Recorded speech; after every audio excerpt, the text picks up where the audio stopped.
अस्सलाम वालेकुम दोस्तों। आज हम उस टॉपिक पर बात करेंगे जिस पर शायद सबसे ज़्यादा कन्फ्यूजन है, जिस पे काफ़ी ज़्यादा डिबेट्स होती हैं और सबसे ज़्यादा लोगों के ईमान के सवालात भी इसी पर उठते हैं, और वो टॉपिक है इवोल्यूशन। लेकिन मसला ये है कि ज़्यादातर लोग इवोल्यूशन का नाम सुनते हैं और फैसला कर लेते हैं कि हाँ या ना, बिना ये समझे कि इवोल्यूशन का मतलब है क्या।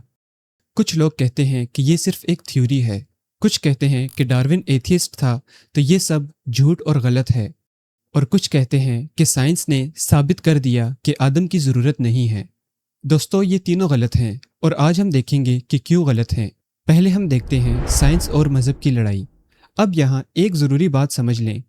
आज जब लोग एवोल्यूशन का नाम सुनते हैं तो उनके जहन में फ़ौरन ये बात आती है कि साइंस और रिलीजन हमेशा से एक दूसरे के दुश्मन रहे हैं।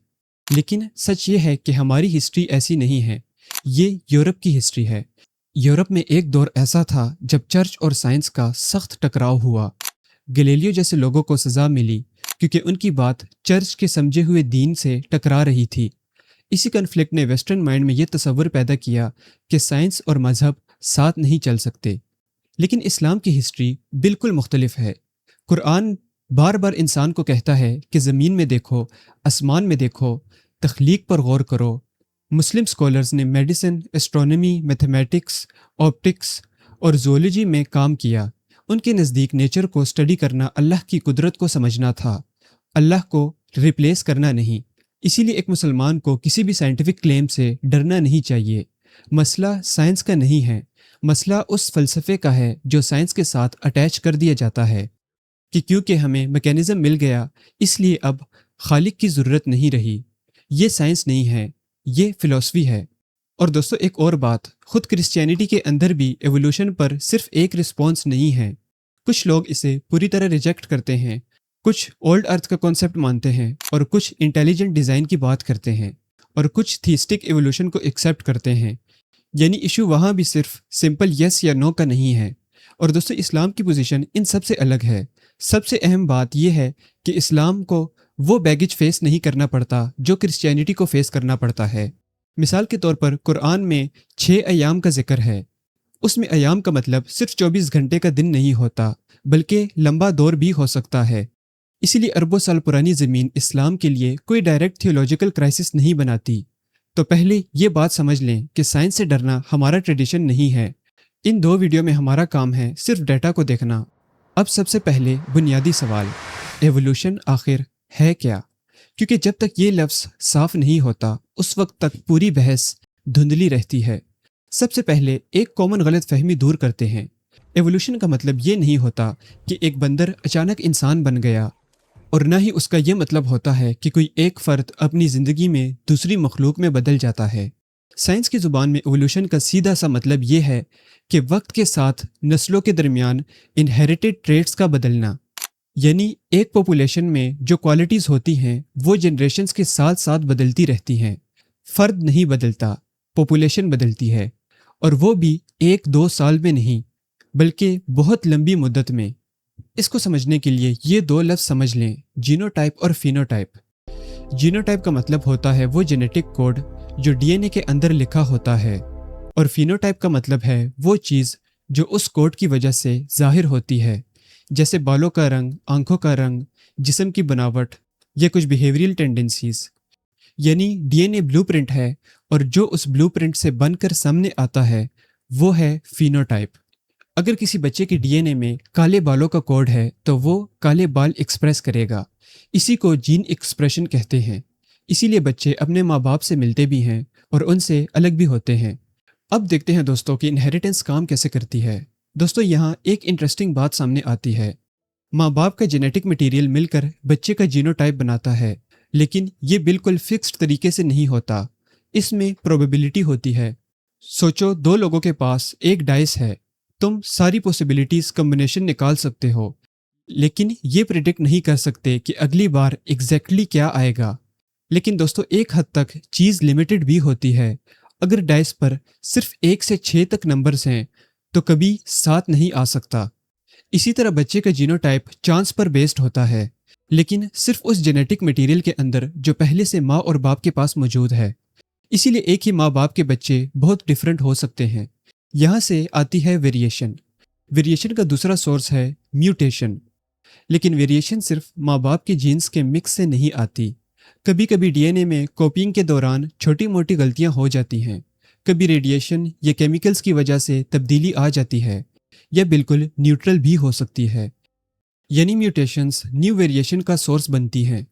लेकिन दोस्तों, यहाँ एक ज़रूरी बात याद रखें, जिसे साइंस रैंडम कहती है, हम उसे अल्लाह के इल्म से बाहर नहीं मानते। मुस्लिम फिजिसिस्ट बेज़ल एल्डी का पॉइंट यहाँ बहुत अहम है। उनका कहना है, जो चीज़ हमें रैंडम लगती है वो असल में कॉन्टिंजेंट है, यानी अल्लाह के इरादे और इल्म के नीचे है। अब अगला हिस्सा, वेरिएशन तो आ गई, लेकिन फिर नेचर उस वेरिएशन के साथ क्या करती है। यहाँ आता है नेचुरल सिलेक्शन। अगर किसी इन्वायरमेंट में कोई ट्रेट जिंदा रहने और बच्चे पैदा करने में मदद करती है, तो वो ट्रेट आगे जनरेशन्स में ज़्यादा कॉमन होती जाएगी, और जो ट्रेट काम नहीं करता वो धीरे धीरे कम होता जाएगा। ये रैंडम नहीं होता। वेरिएशन रैंडम हो सकती है, सिलेक्शन रैंडम नहीं होती। दोस्तों, सिलेक्शन एक फिल्टर की तरह है। वो डिसाइड नहीं करती कि क्या पैदा करना है और क्या नहीं। वो सिर्फ ये फिल्टर करती है कि जो ऑलरेडी मौजूद है उसमें से जिंदा क्या रह पाता है।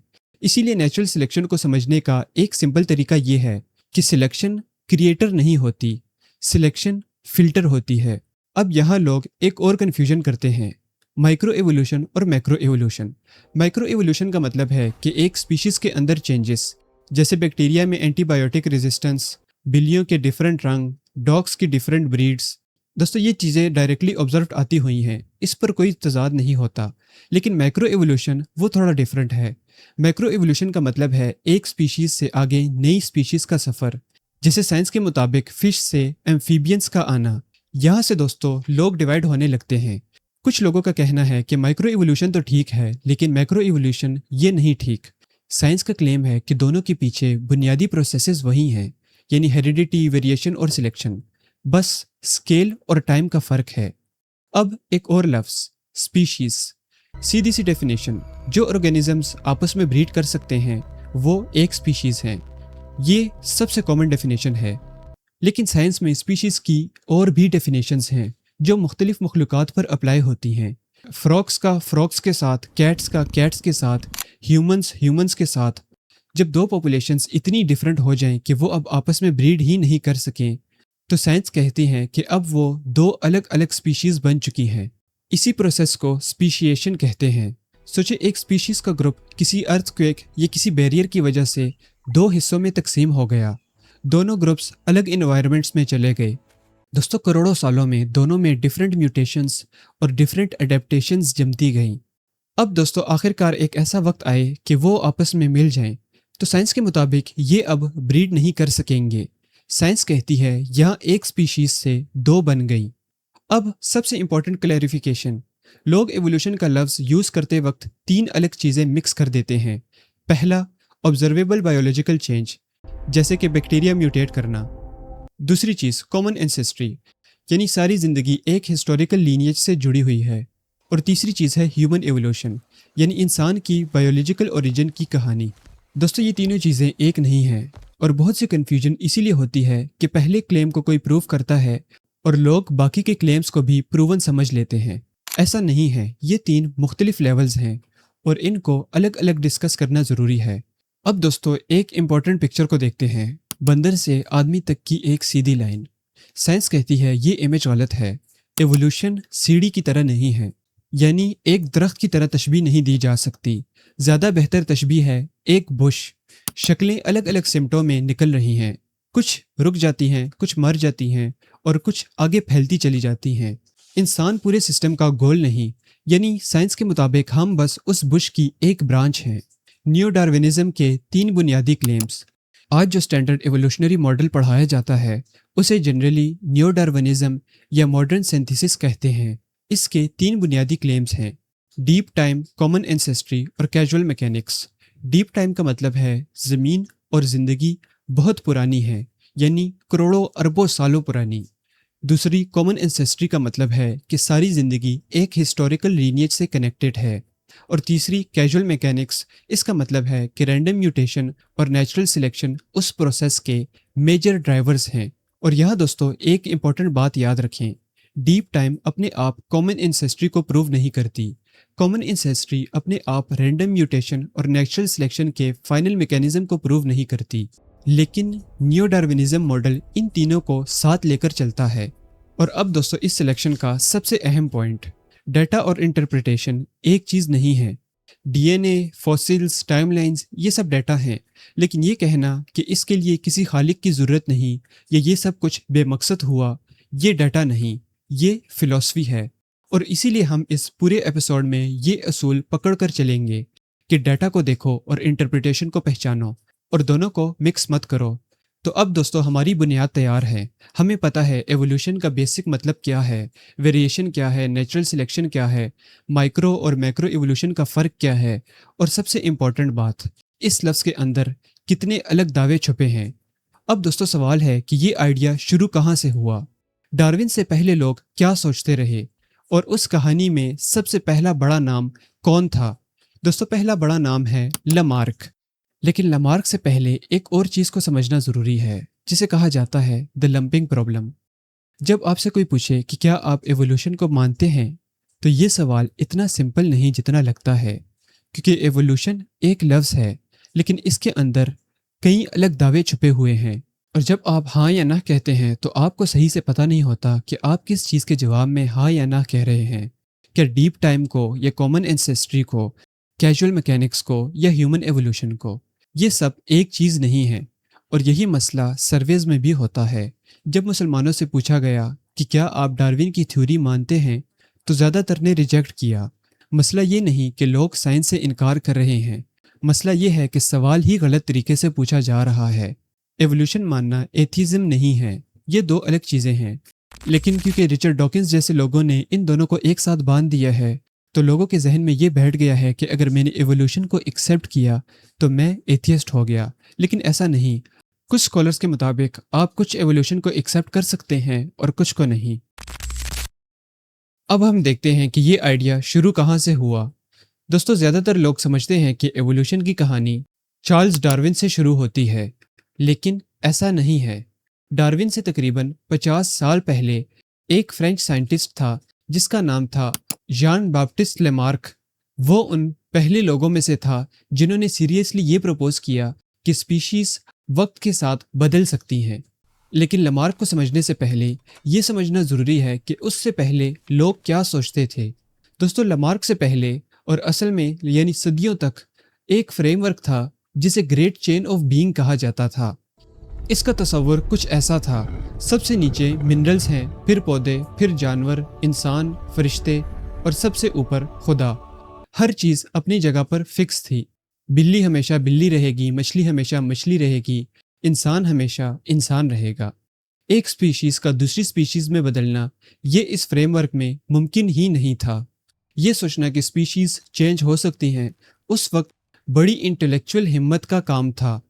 जब हम अपने मुसलमान स्कॉलर्स यानी इब्न खल्दून और इब्न मस्कवी का जिक्र करते हैं कि उन्होंने सिंपल से कम्प्लेक्स का पैटर्न देखा था, तो ये याद रखना चाहिए कि वो भी इसी ग्रेट चेन ऑफ बीइंग के फ्रेमवर्क में सोच रहे थे। उन्होंने हायरार्की देखी, तरतीब देखी, लेकिन ट्रांसफॉर्मेशन नहीं। उनके नज़दीक हर चीज़ अपनी फिक्स्ड जगह पर थी। वो ये नहीं कह रहे थे कि मछली रेप्टाइल बन गई, बल्कि वो कह रहे थे कि अल्लाह की तख्लीक में एक खूबसूरत तरतीब है। पैटर्न पहचानना उनका काम था। लेकिन पैटर्न और एवोल्यूशन दो अलग चीज़ें हैं। अब लमार्क की तरफ आते हैं। लमार्क ने अपनी किताब जूलॉजिकल फिलॉसफी में एक थ्योरी पेश की। इसके 4 बुनियादी हिस्से थे। पहला, अंदर से कम्प्लेक्सिटी की तरफ, यानी दोस्तों लमार्क का मानना था कि हर जानवर के अंदर एक किस्म का फोर्स है जो उसे हमेशा ज़्यादा कम्प्लेक्स बनने की तरफ पुश करता है। यानी ज़िंदगी एक बिल्ट इन डायरेक्शन है, नीचे से ऊपर। ये डार्विन से बिल्कुल मुख्तलिफ है। डार्विन के मैकेनिज्म में कोई बिल्ट इन डायरेक्शन नहीं है। दोस्तों लमार्क का दूसरा आइडिया, लमार्क कहता था कि जो ऑर्गन ज़्यादा यूज़ होता है वो मजबूत होता जाता है, और जो ऑर्गन यूज़ नहीं होता वो कमज़ोर होकर सिमट जाता है। मशहूर मिसाल जिराफ की है। लमार्क के मुताबिक जिराफ बार बार अपनी गर्दन खींचकर ऊंचे पौधों तक पहुंचता है। इसी आदत की वजह से उसकी गर्दन वक्त के साथ लंबी होती गई। अब देखते हैं लमार्क का तीसरा आइडिया। दोस्तों लमार्क का तीसरा आइडिया सबसे मशहूर और सबसे कंट्रोवर्शियल था। اس نے کہا کہ جو ٹریٹ جانور اپنی زندگی کے دوران ڈیولپ کرتا ہے وہ اس کی اولاد کو ٹرانسفر ہو جاتا ہے. یعنی جراف کی گردن اپنی زندگی میں لمبی ہوئی تو اس کے بچے بھی لمبی گردن کے ساتھ پیدا ہوں گے. اب دیکھتے ہیں لمارک کا چوتھا آئیڈیا. دوستو یہ پوائنٹ بہت سے لوگ مس کر جاتے ہیں. لمارک کامن انسیسٹری میں یقین نہیں رکھتا تھا. اس کا ماننا تھا کہ زندگی بار بار الگ جگہوں پر خود بخود شروع ہوتی رہتی ہے. ہر نسلی سلسلہ اپنی الگ الگ سیڑھی چڑھ رہی ہے اوپر کی طرف، سمپل سے کمپلیکس، ایک دوسرے سے جڑی نہیں. اسی فریم ورک میں ایکسٹنکشن کا کانسیپٹ بھی نہیں تھا. اگر فوسلز ملتے تھے تو لمارک کہتا تھا کہ یہ سپیشیز کے پرانے انڈیویجولز ہیں.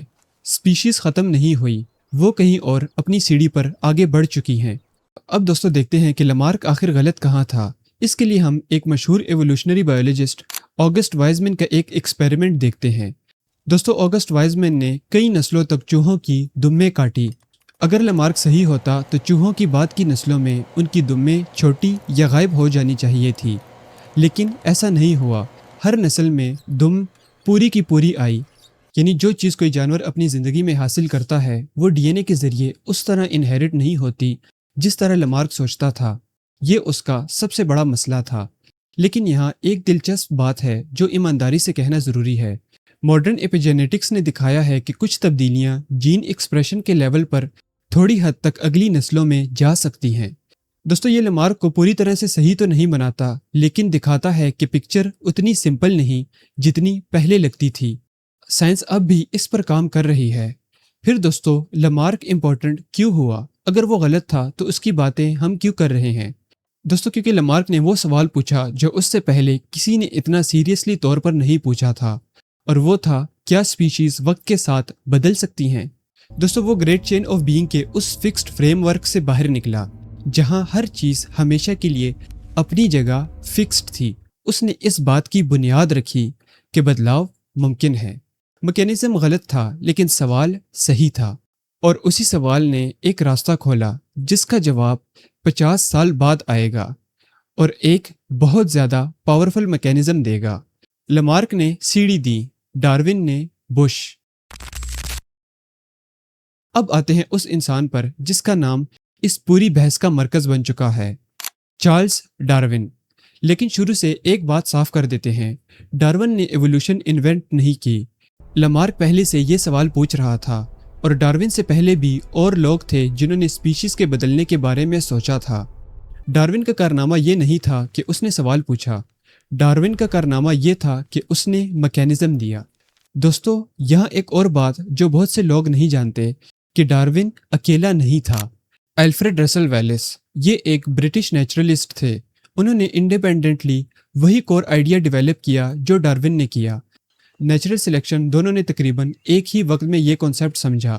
1858 میں دونوں کی پیپرز ایک ساتھ پیش کی گئی، لیکن ڈارون کی کتاب دی اوریجن آف سپیشیز 1859 میں آئی اور اس کا نام ہسٹری میں چھپ گیا.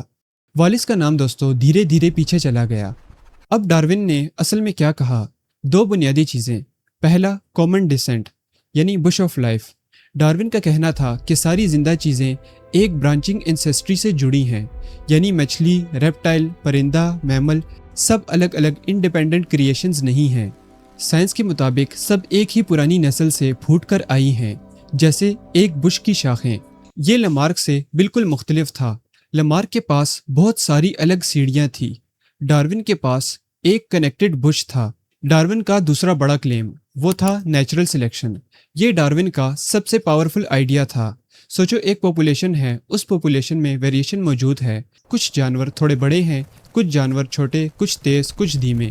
اب اگر انوائرمنٹ ایسی ہے کہ تیز ہونا فائدہ مند ہے تو تیز جانور زیادہ بچیں گے، اور زیادہ بچیں گے تو زیادہ بچے پیدا کریں گے، اور ان کے بچوں میں بھی وہی تیزی آنے لگے گی. دھیرے دھیرے نسلوں کے ساتھ وہ ٹریٹ پوری پاپولیشن میں کامن ہو جائے گا. نیچر خود سلیکٹ کر رہی ہے کہ کون بچے گا اور کون نہیں. لیکن دوستو ڈارون نے یہ آئیڈیا آخر لیا کہاں سے؟ دوستو فارمرز اور بریڈرز صدیوں سے یہ کرتے آ رہے تھے، تیز گھوڑے کو تیز گھوڑی سے بریڈ کراؤ تو ان کے بچوں کا بھی تیز ہونے کا زیادہ چانس ہے. اسی طرح اگر بڑے پھل والے پودوں کو سلیکٹ کرو تو اگلی فصل میں بھی بڑے پھل آئیں گے.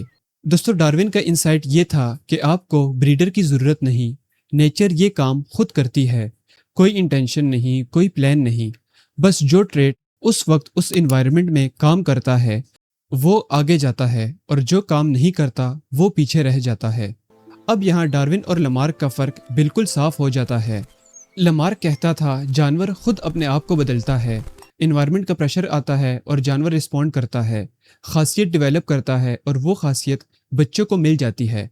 लेकिन दोस्तों डार्विन कहता था कि जानवर कुछ नहीं करता, वेरिएशन पहले से मौजूद होती है, इन्वायरमेंट सिर्फ ये डिसाइड करती है कि कौन सी वेरिएशन काम करती है, जो काम करती है वो बची रहती है, जो नहीं करती वो ख़त्म हो जाती है। लमार्क के पास डायरेक्शन थी, नीचे से ऊपर, सिंपल से कॉम्प्लेक्स। डार्विन के पास कोई डायरेक्शन नहीं थी, जिधर इन्वायरमेंट पुश करे उधर सिलेक्शन जाए। ये फ़र्क बहुत बुनियादी है और ये फ़र्क ही डार्विन को पावरफुल बनाता है। लेकिन यहाँ ईमानदारी ज़रूरी है। डार्विन को एक बहुत बड़ा मसला था, उसे वेरिएशन नज़र आ रही थी, सिलेक्शन समझ आ रही थी, लेकिन एक सवाल था जिसका उसके पास जवाब नहीं था। ट्रेट्स यानी खासियत एक नस्ल से दूसरी नस्ल में ट्रांसफ़र कैसे होती हैं। डार्विन को डीएनए का पता नहीं था, क्योंकि दोस्तों जेनेटिक्स की पूरी फील्ड उस ज़माने में एग्जिस्ट ही नहीं करती थी। तो उसने अपनी एक थ्योरी बनाई जिसका नाम था पेनजेनेसिस। इसका आइडिया ये था कि जिस्म के हर सेल से छोटे छोटे पार्टिकल्स निकलते हैं जिन्हें उसने जेम्यूल्स कहा, और ये जेम्यूल्स सेक्स सेल्स में जमा होते हैं। जब बच्चे पैदा होते हैं तो इन जेम्यूल्स के ज़रिए ट्रेट्स यानी खासियत ट्रांसफ़र होते हैं। लेकिन दोस्तों इस थ्योरी में एक मसला था, अगर माँ और बाप के ट्रेट्स आपस में घुल मिल जाते हैं, जैसे वाइट और रेड को मिला दो तो पिंक बन जाता है, तो हर नस्ल में वो ट्रेट कमज़ोर होता जाएगा और कुछ नस्लों बाद वो गायब ही हो जाएगा। ये थ्योरी काम नहीं करती थी और बाद में रिजेक्ट हो गई। डार्विन के इनहेरिटेंस का मॉडल उतना ही अंदाज़ों पर मबनी था जितना लमार्क का। दोनों अंधेरे में तीर चला रहे थे क्योंकि जेनेटिक्स अभी एग्जिस्ट ही नहीं करती थी। डार्विन को एक और बड़ा मसला था, उसकी थ्योरी के लिए बहुत लंबा वक्त चाहिए था, धीमी धीमी तब्दीली करोड़ों सालों में। लेकिन उस ज़माने के सबसे बड़े फिजिसिस्ट में से एक लॉर्ड केल्विन के मुताबिक ज़मीन सिर्फ 20 से 40 मिलियन साल पुरानी हो सकती थी। ये डार्विन की थ्योरी के लिए काफ़ी नहीं था और डार्विन ने खुद ये माना कि ये उसकी थ्योरी के लिए एक सीरियस प्रॉब्लम है। लेकिन बाद में जब रेडियो एक्टिविटी डिस्कवर हुई तो ज़मीन की एज दोबारा कैलकुलेट हुई और पता चला कि ज़मीन 4.6 अरब साल पुरानी है। डार्विन को वो वक्त मिल गया जो उसकी थ्योरी को चाहिए था। ये साइंस की खूबसूरती है कि वो खुद को करेक्ट करती है। दोस्तों डार्विन को एक तीसरा मसला भी था, अगर एवोल्यूशन धीमी धीमी होती है तो हर दो स्पीशीज़ के दरमियान ढेर सारे इंटरमीडिएट फॉसिल्स होने चाहिए थे। लेकिन डार्विन के ज़माने में फॉसिल रिकॉर्ड बहुत कम था, बहुत से गैप्स थे, बीच के मिसिंग लिंक्स नहीं मिल रहे थे। डार्विन ने यह मसला छुपाया नहीं, उसने अपनी किताब on the origin of species में खुद लिखा कि ये उसकी थ्योरी के खिलाफ एक वैलिड आर्ग्यूमेंट है। लेकिन उसे उम्मीद थी कि फ्यूचर में नई फॉसिल डिस्कवरीज इन गैप्स को भर देंगी। कुछ गैप्स भरी भी, जैसे तिकतालिक, लेकिन कुछ अभी भी खुली हैं, जैसे कि कैम्ब्रियन एक्सप्लोजन।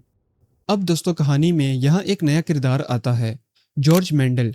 मेंडल एक चेक साइंटिस्ट था और एक मॉन्क भी, जिसने 1800s के दरमियान में ये समझ लिया था कि एक नस्ल से दूसरी नस्ल में ट्रेट्स कैसे ट्रांसफ़र होती हैं।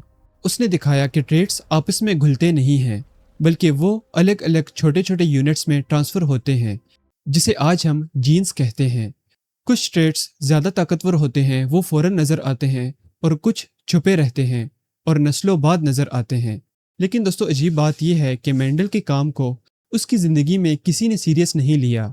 20वीं सदी के शुरू में डार्विन के मरने के बाद मेंडल का काम दोबारा डिस्कवर हुआ और तब साइंटिस्ट को समझ आया कि डार्विन के पास जो मिसिंग पीस था, यानी इनहेरिटेंस का मैकेनिज्म, मेंडल के पास वो पहले से था। दोस्तों 1930s में मेंडेलियन जेनेटिक्स और डार्विन की नेचुरल सिलेक्शन को फॉर्मली कंबाइन किया गया और दोस्तों इसी मिलाव का नाम है नियो डार्विनिज्म या मॉडर्न सिंथेसिस। अब पिक्चर कंप्लीट हुई। जीन्स में म्यूटेशंस होती हैं, ये वेरिएशन लाती हैं। नेचुरल सिलेक्शन उस वेरिएशन पर काम करती है, जो काम करे वो बचता है। ये सब जीन लेवल पर होता है और नस्लों के साथ जमा होता जाता है। यही आज का स्टैंडर्ड एवोल्यूशनरी मॉडल है। अब दोस्तों एक इम्पॉर्टेंट फ़र्क, जब लोग आज एवोल्यूशन की बात करते हैं तो वो असल में नियो डार्विनिज्म की बात कर रहे होते हैं। ڈارون کی 1859 والی اوریجنل تھیوری کی نہیں۔ ڈارون کی اوریجنل تھیوری میں پینجینیسس تھا، یعنی اس کا اپنا اندازہ تھا کہ ٹریٹس کیسے ٹرانسفر ہوتے ہیں، جو کہ غلط نکلا، کیونکہ دوستو تب جینیٹکس نہیں تھی۔ دوستو نیو ڈارونزم نے وہ سب مسئلے سولو کیے۔ ڈارون کو کریڈٹ ملنا چاہیے، بالکل ملنا چاہیے، لیکن دوستو آج کی ایوولوشنری بایولوجی ڈارون سے بہت آگے نکل چکی ہے۔ اب یہاں دوستو سب سے اہم بات، ڈارون سے پہلے سٹینڈرڈ سوچ یہی تھی کہ کمپلیکسٹی کا مطلب ڈیزائنر ہے۔ ولیم پیلے نے 18ویں صدی میں یہ آرگیومنٹ دیا تھا کہ اگر آپ کو زمین پر ایک گھڑی ملے تو آپ سمجھو گے کہ کسی نے بنائی ہے، کیونکہ اس کے اندر سپرنگز ہیں، کوگز ہیں اور سب کچھ ایک مقصد کے لیے کام کر رہی ہیں۔ اتنی کمپلیکسٹی دوستو صرف اتفاق سے نہیں آ سکتی۔ تو پھر دوستو آپ ذرا آنکھ کو دیکھیں، جسم کو دیکھیں، یہ گھڑی سے کئی زیادہ پیچیدہ ہیں، تو ان کا بھی کوئی بنانے والا تو ہونا ہی چاہیے۔ یہ آرگیومنٹ اتنا مضبوط تھا کہ ڈارون سے پہلے کسی کے پاس اس کا جواب نہیں تھا۔ ڈارون نے دوستو اس کا جواب دیا، لیکن ڈائریکٹلی پہلے کو نہیں۔ ڈارون کی تھیوری نے افیکٹولی وہ الٹرنیٹو دیا جو پہلے کسی کے پاس نہیں تھا، اور وہ تھا نیچرل سلیکشن۔ اس نے کہا کہ نیچرل سلیکشن ایک بلائنڈ واچ میکر ہے، وہ وہی نتیجہ دیتی ہے جو ایک ڈیزائنر دیتا ہے، لیکن بنا کسی ڈیزائنر کے، بنا کسی ارادے کے اور بنا کسی مقصد کے۔ اور یہاں دوستو ایک بہت بڑا فلسفیکل مسئلہ پیدا ہوا۔ مشہور فلسفر ڈینیل ڈینٹ نے ڈارون کی آئیڈیا کو انسانی ہسٹری کا سب سے ڈینجرس آئیڈیا کہا، کیونکہ ڈارون سے پہلے لوگوں کو لگتا تھا کہ کمپلیکسٹی کا مطلب ڈیزائنر ہے۔ ڈارون نے یہ راستہ کھولا کہ کمپلیکسٹی کو بنا ڈیزائنر کے بھی ایکسپلین کیا جا سکتا ہے، یعنی یہاں صرف سائنس کی بات نہیں ہو رہی، یہاں ایک بہت بڑا فلسفیکل کلیم کیا جا رہا ہے کہ کریٹر اب ضروری نہیں رہا۔ یہ وہی اصلی چیلنج ہے، فوسل نہیں، ڈی این اے نہیں، یہ فلسفیکل کلیم کہ میکینزم مل گیا تو خالق کی ضرورت نہیں۔ یہ اصل مسئلہ ہے، اور یہ وہ جگہ ہے جہاں ڈیٹا ختم ہوتا ہے اور انٹرپریٹیشن شروع ہوتی ہے۔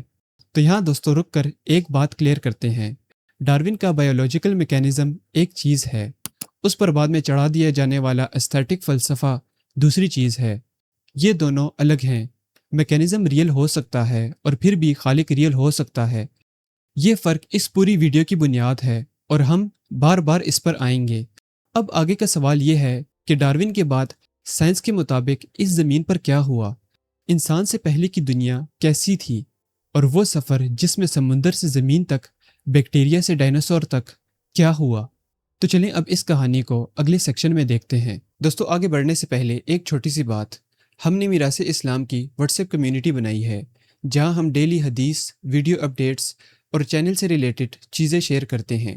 ساتھ ہی کچھ پریمیم پروڈکٹس جیسے کہ جانماز وغیرہ اور باقی چیزیں بھی وہاں اویلیبل ہیں، جنہیں آپ بائی کر سکتے ہیں۔ یہ کمیونٹی اس چینل کے کام کو سپورٹ کرنے کا بھی ایک ذریعہ ہے۔ لنک ڈسکرپشن اور پنڈ کمنٹ میں ہے۔ چلیے اب دیکھتے ہیں کہ زمین پر سب سے پہلے کون آیا۔ اب دوستو ہم ایک قدم پیچھے جاتے ہیں۔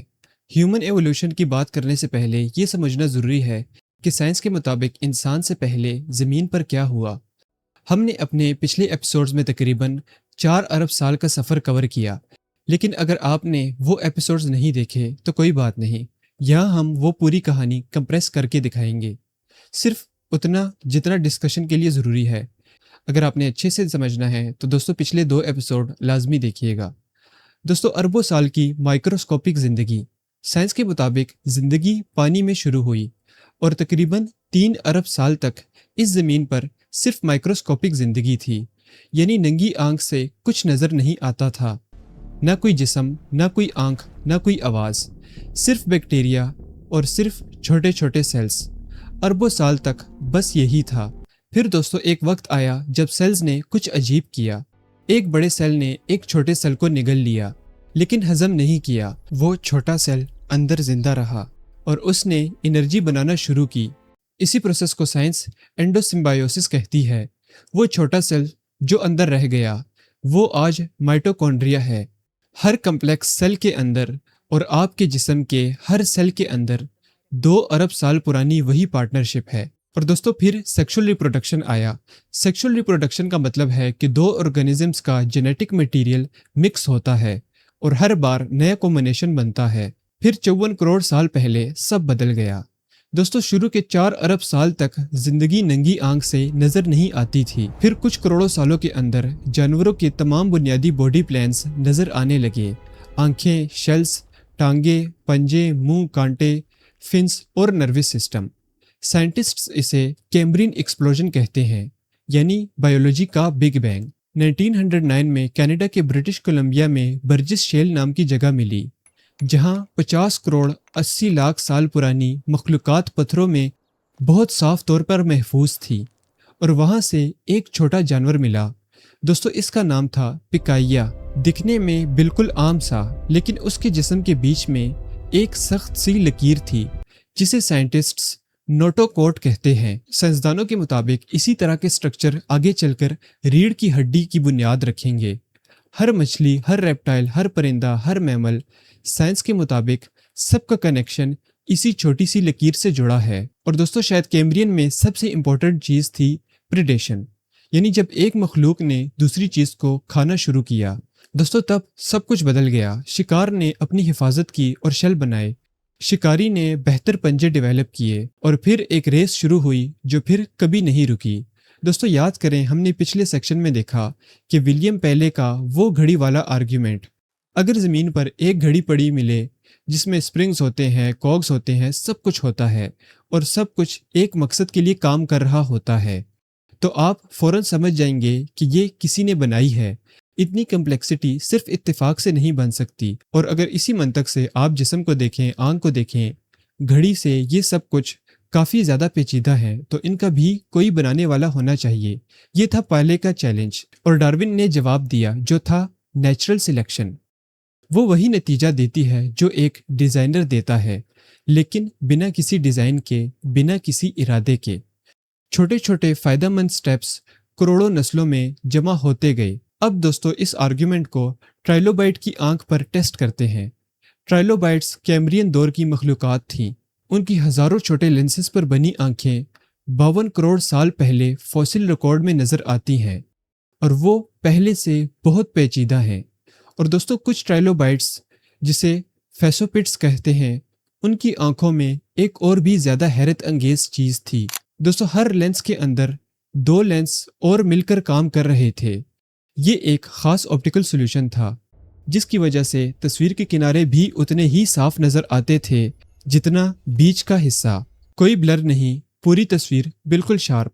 दोस्तों इंसानों को ये बात 17वीं सदी में समझ आई, जब डेस्कार्ट्स और हॉयजेंस जैसे साइंसदानों ने ये ऑप्टिकल सॉल्यूशन समझा। लेकिन दोस्तों ट्राइलोबाइट्स के पास ये करोड़ों साल पहले से था। ट्राइलोबाइट्स दोस्तों वो कदीम समुद्री मखलूकात थी जो तकरीबन 52 करोड़ साल पहले कैम्ब्रियन दौर में नज़र आई थी। लेकिन ट्राइलोबाइट की आंख जब पहली बार नज़र आती है, वो पहले से ही काफ़ी कम्प्लेक्स है।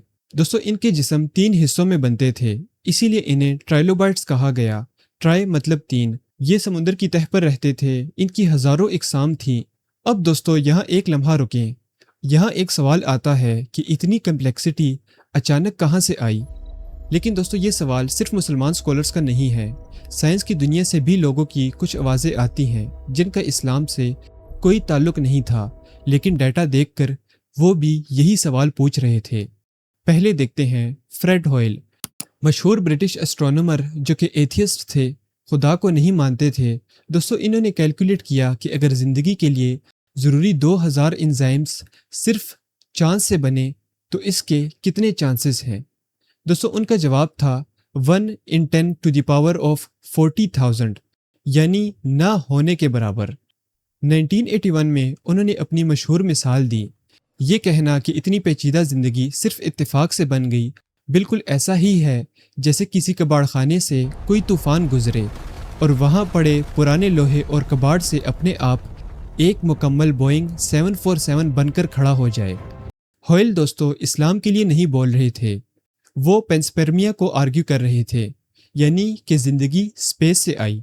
वो क्रिएटर की तरफ नहीं जा रहे थे, लेकिन उनके अपने कैलकुलेशंस ने उन्हें मजबूर किया कि वो कहें ये चांस से नहीं हो सकता। एक एथियस्ट एस्ट्रोनॉमर अपने ही डेटा से परेशान। अब बात करते हैं दोस्तों डॉगलस एक्स की। कैम्ब्रिज यूनिवर्सिटी में इन्होंने रिसर्च की और 2004 में एक पेपर पब्लिश किया। सवाल दोस्तों उनका ये था कि अगर 150 अमीनो एसिड्स رینڈملی ارینج کیے جائیں تو کیا کوئی فنکشنل پروٹین بن سکتا ہے؟ دوستو ان کا جواب تھا کہ چانس ہے 1 in 10⁻77، یعنی 1 اور پھر 77 زیروز، یعنی آپ کہہ سکتے ہیں کہ نہ ہونے کے برابر۔ یہاں دوستو ایک بات کہنا ضروری ہے، ہوئل اور ایکس کا آرگیومنٹ ایبیوجینیسس کے بارے میں ہے، یعنی زندگی کا نان لائف سے پہلی بار وجود میں آنا، یعنی یہ تھا کہ زندگی کے وجود میں آنے کے بعد وہ کیسے ڈائیورسیفائی ہوئی۔ یہ دو الگ سوالات ہیں، ہم پریسائزلی بات کر رہے ہیں۔ اب ایمانداری ضروری ہے، ہوئل اور ایکس کا چیلنج سٹرونگ ہے، لیکن سائنس کا جواب بھی اتنا ہی مضبوط ہے اور ہم اسے چھپائیں گے نہیں۔ رچرڈ ڈاکنز ایک میٹافور یوز کرتے ہیں جسے کہا جاتا ہے ماؤنٹ امپروبیبل۔ سوچو ایک پہاڑ ہے، ایک طرف سیدھا کھڑی چٹان ہے، دوسری طرف آسان اور سیدھا راستہ۔ ہوئل کی غلطی یہ تھی کہ انہوں نے سوچا کہ آنکھ یہ پروٹین ایک ہی چھلانگ میں سیدھی چٹان سے اوپر پہنچتی ہے، ایک بار میں، یعنی رینڈم چانس سے، اور وہ صحیح کہہ رہے تھے، ایسا امپاسبل ہے۔ لیکن ڈاکنز کہتے ہیں کہ آپ سیدھا راستے سے جاتے ہو، ایک قدم تھوڑا بہتر، پھر دوسرا قدم، ہر قدم پچھلے سے تھوڑا بہتر، ایسے کروڑوں نسلوں میں، کروڑوں سالوں میں۔ یہ کمیولیٹیو سلیکشن ہے، یعنی ایک بار میں نہیں بلکہ کروڑوں سالوں میں۔ اور یہ دوستو جینوئنلی پاورفل آئیڈیا ہے، لیکن دوستو پھر بھی ایک سوال بچا رہتا ہے کہ وہ پہلا قدم کہاں سے آیا؟ وہ آسان راستہ پھر بھی کوئی پہلی جگہ ہونی تو چاہیے جہاں سے چلنا شروع کیا، پہلا فنکشنل پروٹین، پہلی کام کرنے والی انفارمیشن۔ وہ پہلا قدم سائنس ابھی بھی ایکسپلین نہیں کر سکتی۔ یہ گاڈ آف دا گیپس نہیں تھا، ڈارون نے خود یہ سوال پوچھا تھا، جس کا جواب آج 165 سال بعد بھی نہیں مل سکا۔ اب دوستو نیچرل سلیکشن کو کیمبرین کے ذریعے سمجھو۔ امیجن کریں کہ کیمبرین کا سمندر ایک بڑا شکاری ہے جسے انومیلوکیرس کہا گیا۔ اس کے سامنے نرم جسم والی مخلوقات ہیں جن کے پاس کوئی حفاظت نہیں۔ وہ بار بار شکار بن رہی تھی، لیکن ان میں سے کچھ ایسی تھیں جن کی جلد تھوڑی سی سخت تھی۔ یہ کوئی پلان نہیں تھا دوستو، بس ڈی این اے میں ایک چھوٹا سا فرق آ گیا تھا۔ جن کی جلد سخت تھی وہ زیادہ بچتی رہی، زیادہ بچی تو زیادہ بچے پیدا کیے، ان کی اولاد میں بھی وہی سختی آئی، نسلوں کے بعد شیل بن گئی۔ اور شکاری کو کیا ہوا دوستو وہ صاف دیکھ سکتا تھا، وہ زیادہ شکار پکڑتا تھا، جو زیادہ پکڑتا تھا وہ زندہ رہتا تھا، اور اس کی اولاد کی آنکھیں اور بہتر ہوتی گئی۔ شیل اور آنکھ ایک دوسرے کو آگے بڑھا رہے تھے، دونوں ایک دوسرے کی وجہ سے تبدیل ہو رہے تھے۔ لیکن دوستو یاد رکھیں، سلیکشن کریٹر نہیں ہے، سلیکشن فلٹر ہے۔ یہ نئی چیز پیدا نہیں کرتی، یہ صرف ان چیزوں کو آگے بڑھاتی ہے جو پہلے سے تھوڑی بہتر ہیں۔ اور یہاں بیزل ایل ٹی کا پوائنٹ سمجھنا ضروری ہے۔ ان کے مطابق جو چیز ہمیں رینڈم لگتی ہے وہ اصل میں کنٹینجنٹ ہے، یعنی اللہ کے ارادے اور علم کے نیچے۔ جو ہمیں چانس نظر آتا ہے وہ بھی اس کے اندر ہی ہے۔ اب دوستو سائنس کا جواب دیکھتے ہیں کہ آنکھ کیسے بنی۔ رچرڈ ڈاکنز نے دوستو اس پر تفصیلی کام کیا۔ ان کا کہنا ہے کہ پہلے کچھ لائٹ سینسیٹیو سیلز تھی جو صرف روشنی اور اندھیرے کی پہچان کر سکتی تھی، صاف امیج نہیں بتا سکتی تھی، صرف اتنا بتا سکتی تھی کہ روشنی ہے یا نہیں۔ شکاری کا سایہ نظر آ جانا بھی فائدہ مند تھا۔ پھر وہ سیلز تھوڑی اندر کی طرف مڑ گئیں، ایک کپ جیسی شکل بنی۔ اب روشنی کس طرف سے آ رہی تھی یہ آہستہ آہستہ پتہ چلنے لگا۔ پھر وہ کپ اور بند ہوا، پن ہول کیمرہ جیسی شکل بنی۔ تصویر دھندلی تھی لیکن تھی، اور اسی طرح دوستو آہستہ آہستہ کروڑوں نسلوں میں مکمل آنکھ بن گئی۔ ہر قدم پچھلے سے بہتر تھا، ہر بہتری اگلی نسل کا سٹارٹنگ پوائنٹ بنی۔ ڈاکنز نے اسے ماؤنٹ پروبیبل کہتے ہیں، یعنی سیدھی چٹان سے نہیں بلکہ ڈھالو راستے سے قدم در قدم۔ اور دوستو یہ پاورفل ایکسپلینیشن ہے، لیکن سوال پھر بھی بچا رہتا ہے، وہ پہلی لائٹ سینسیٹیو سیل کہاں سے آئی؟ اس پہلے قدم کی انفارمیشن کہاں سے آئی؟ ڈاکنز کہتے ہیں راستہ مل گیا تو بنانے والے کی ضرورت نہیں۔ ہم کہتے ہیں یہ مکمل اور ٹھیک راستہ خود بنانے والے کی نشانی ہے۔ خالق صرف وہ نہیں ہے جو ایک جھٹکے میں چیز بنائے، خالق وہ بھی ہے جو اس چیز کے بننے کا پورا نظام ڈیزائن کرے۔ الجاحظ، ڈارون سے 1000 سال پہلے۔ دوستو یہاں ایک اہم نام آتا ہے، الجاحظ، 9ویں صدی، بغداد۔ اپنی کتاب الحیوان میں انہوں نے لکھا کہ جانوروں کو زندہ رہنے کے لیے مقابلہ کرنا پڑتا ہے، کھانے کے لیے وہ لڑتے ہیں، نسل آگے بڑھانے کے لیے وہ مقابلہ کرتے ہیں، اور یہی مقابلہ ان کی شکل اور زندگی پر اثر ڈالتی ہے۔ یہی منظر ہم نے کیمبرین میں بھی دیکھا۔ ڈارون سے تقریباً 1000 سال پہلے ایک مسلمان عالم اس بات کو سمجھ چکے تھے، لیکن الجاحظ کے نزدیک یہ سب بے مقصد نہیں تھا۔ ان کے لیے یہ سب اللہ کے بنائے ہوئے نظام کا حصہ تھا، شکار بھی، شکاری بھی، اور ان کے درمیان چلنے والا مقابلہ بھی، سب اللہ کی تخلیق کا حصہ۔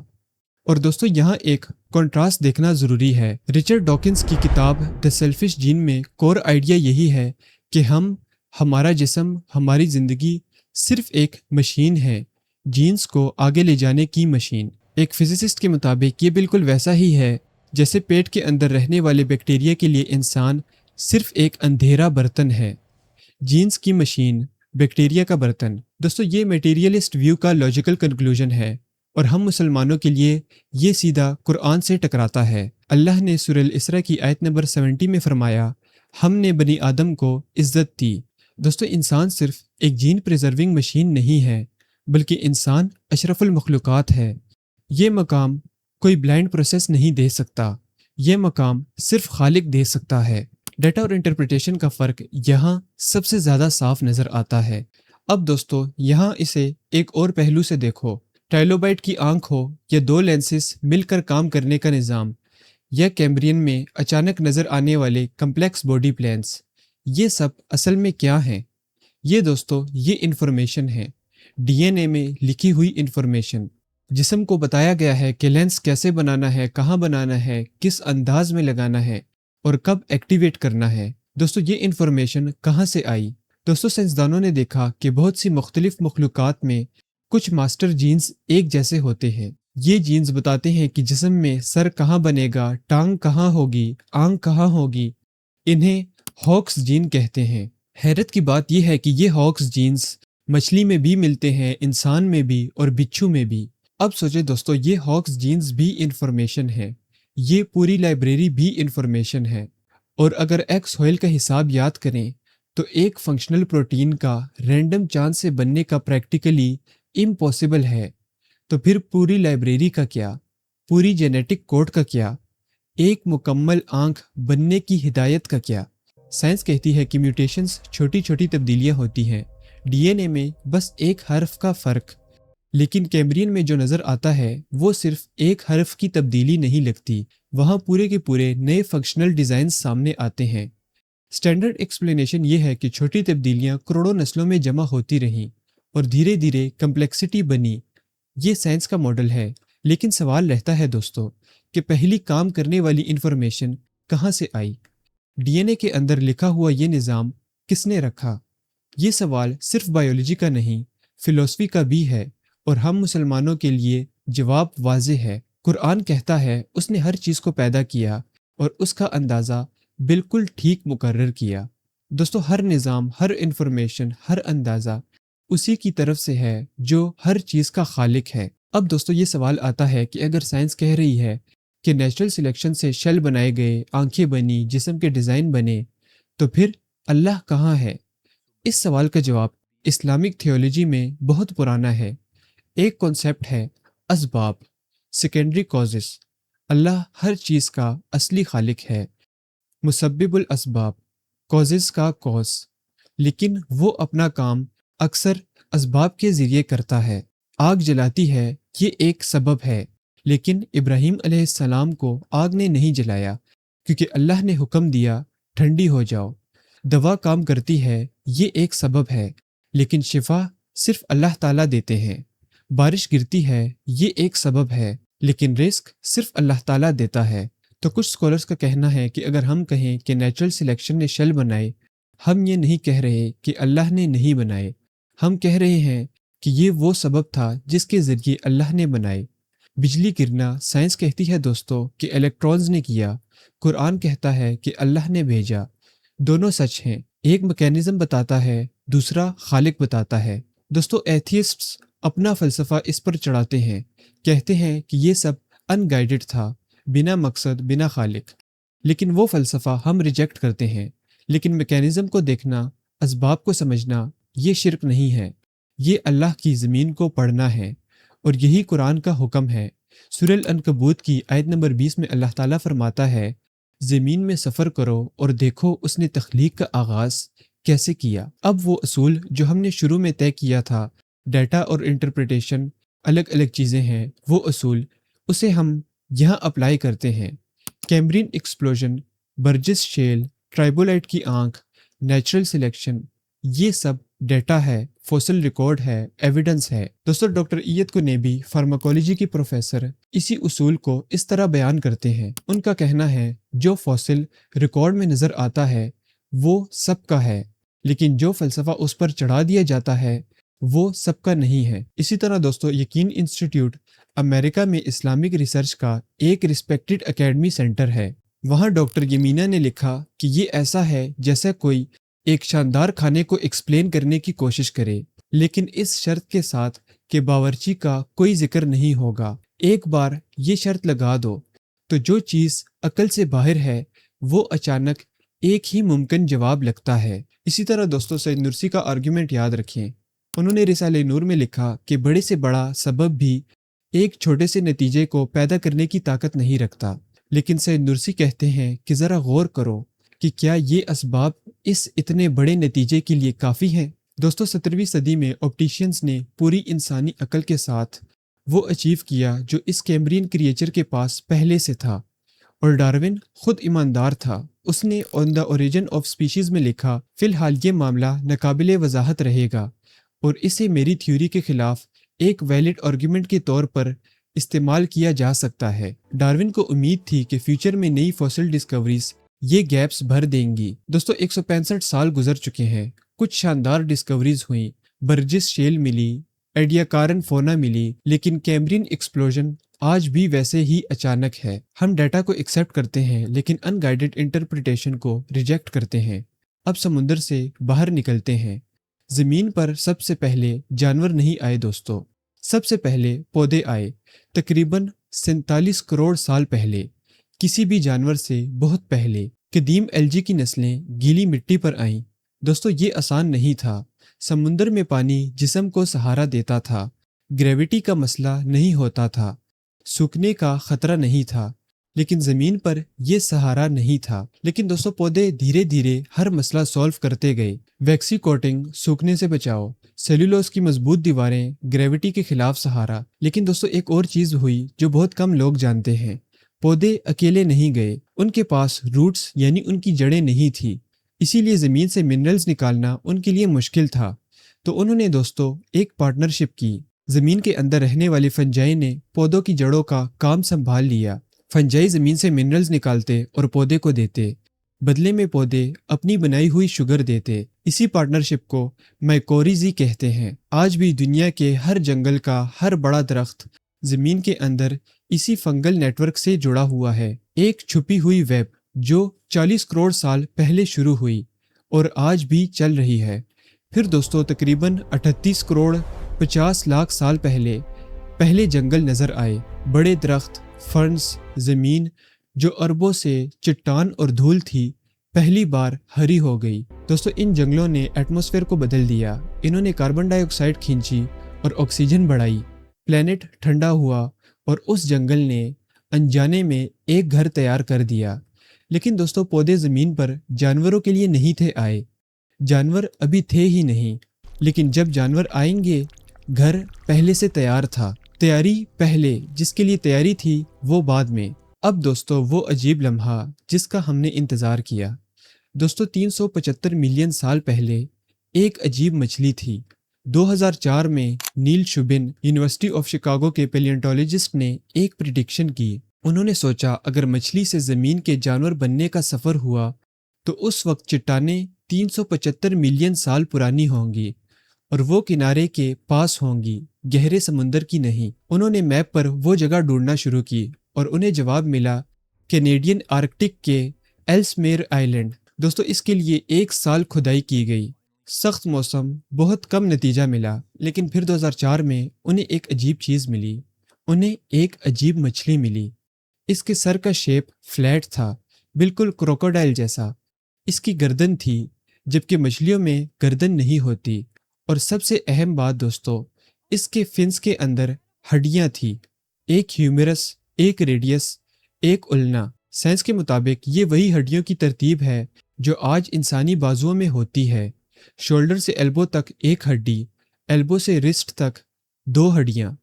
उस मछली के फिन के अंदर बाजू का स्ट्रक्चर छुपा हुआ था। इसे नाम दिया गया तिकतालिक रोजी। ये सिर्फ एक नया फॉसिल नहीं था, ये एक प्रिडिक्शन थी जो सच्ची निकली। शुबिन ने पहले बताया था कि कहाँ देखना है, फिर वहाँ गए और वहाँ जो मिला वो प्रिडिक्ट किया था। यहाँ दोस्तों चार्ल्स डॉकिंस एक अजीब मिसाल देते हैं। वो कहते हैं कि आप अपनी तस्वीर को इमेजिन करें, फिर अपनी मदर की, फिर उसकी मदर की तस्वीर इमेजिन करें। ऐसे एक के बाद एक पीछे जाते जाएं। हर तस्वीर पिछली से मिलती जुलती होगी, कोई बड़ा फर्क नजर नहीं आएगा। लेकिन अगर यही सिलसिला करोड़ों तस्वीरों तक जारी रखा जाए तो साइंस के मुताबिक एक वक्त आएगा जब सामने वाली तस्वीर मछली की होगी।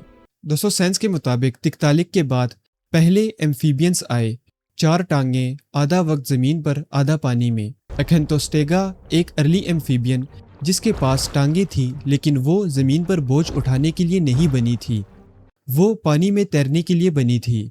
साइंस के मुताबिक टांगें पहले पानी में इवॉल्व हुईं, जमीन पर बाद में यूज हुईं। सोल्यूशन पहले तैयार हुआ, प्रॉब्लम बाद में सॉल्व की गई।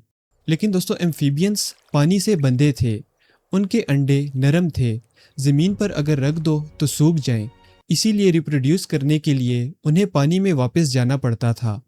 फिर एक इनोवेशन आई, एक पोर्टेबल समुंदर, अपना पानी, अपनी मेम्ब्रेन, अपनी यॉक सप्लाई, सब कुछ एक सख्त शेल के अंदर। नई जिंदगी अपने छोटे समुंदर में डेवलप होती है, शेल के अंदर, जमीन पर पानी की जरूरत नहीं।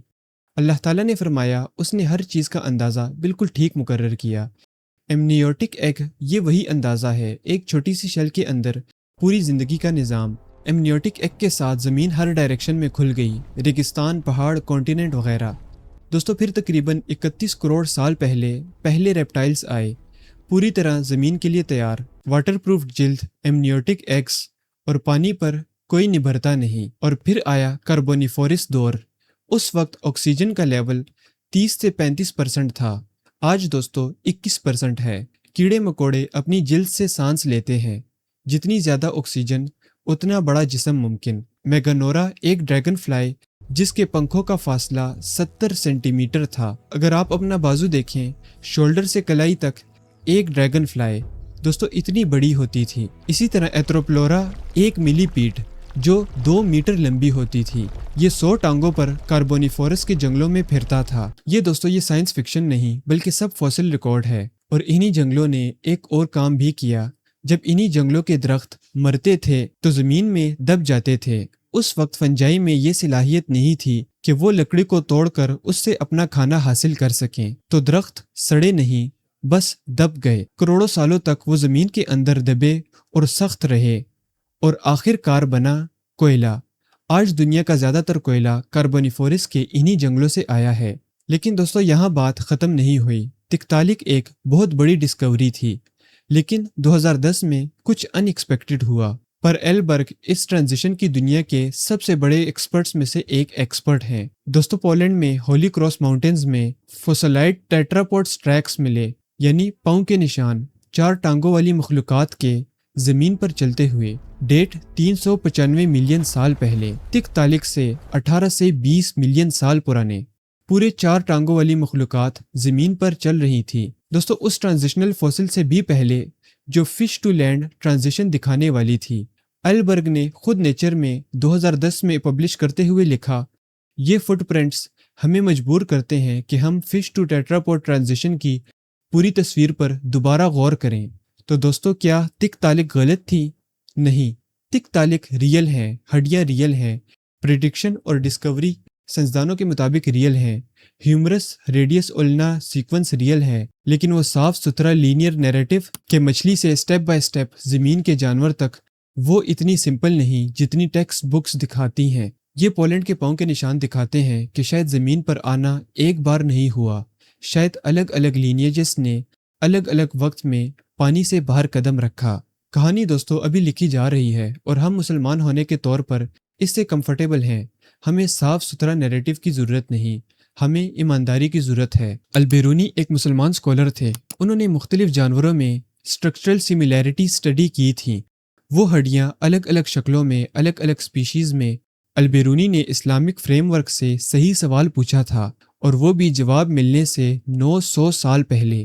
اب دوستو ایک اور بات، رچرڈ ڈاکنز نے اپنی کتاب دی انسیسٹرز ٹیل میں زندگی کی پوری ہسٹری کو الٹا لکھا، یعنی پیچھے کی طرف کہ انسان سے شروع کر کے پچھلے انسیسٹرز کی طرف۔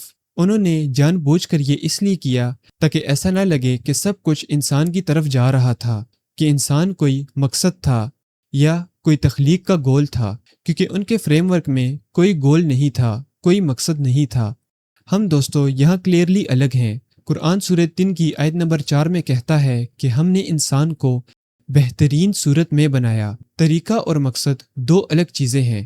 اللہ نے جس بھی طریقے سے انسان کو بنایا، مقصد پہلے سے طے تھا۔ ڈاکن کہانی کو پیچھے سے اس لیے سمجھاتا ہے کہ مقصد نظر نہ آئے۔ ہم کہانی کو آگے سے سنتے ہیں کیونکہ ہمارے لیے مقصد واضح ہے۔ اب دوستو ہمارے سفر میں زمین زندہ ہے۔ پانی سے زمین تک کا سفر سائنس کے مطابق مکمل ہوا، لیکن ابھی تک میملز نہیں ہیں، ابھی تک انسان نہیں ہے، اور ان تک پہنچنے کے لیے پہلے کچھ اور ہونا تھا، اور وہ تھی تباہی، بہت بڑی تباہی۔